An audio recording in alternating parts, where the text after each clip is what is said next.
Hi! Welcome to another episode of Sales Talk. I'm Miss Phia,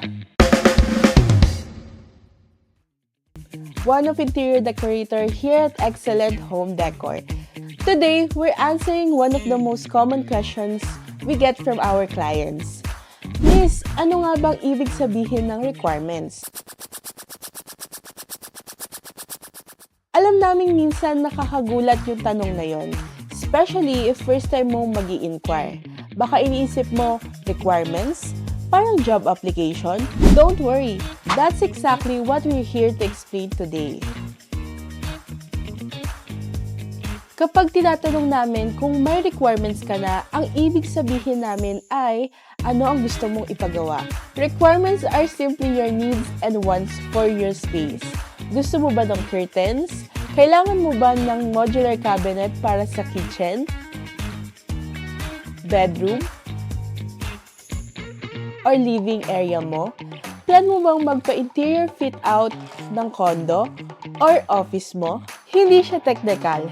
Hindi mo kailangan mag-submit ng blueprint or design plan. Gusto lang namin malaman kung ano talaga ang gusto mo, kung ano ang scope, at kung ano ang gusto mong ma-achieve. Kapag na-direct ka sa aming content at pinili mong kumuha ng quote, mapupunta ka sa form kung saan tatanungin ka namin ng basic info. First, ilalagay mo ang requirements mo. Pwedeng curtains and blinds, interior fit-out, or modular fit-out. Depende sa kailangan mo. Sunod, ilalagay mo ang available date. Ito ang araw kung kailan ka namin pwedeng tawagan para pag-usapan ang details. Then, ilalagay ang iyong personal details tulad ng address. Take note to put in your exact address. Then, followed by your phone number at email. Huwag kalimutang basahin ang privacy policy tapos isubmit. Once submitted, we'll receive it real time at magre-reply kami to discuss more about your requirements.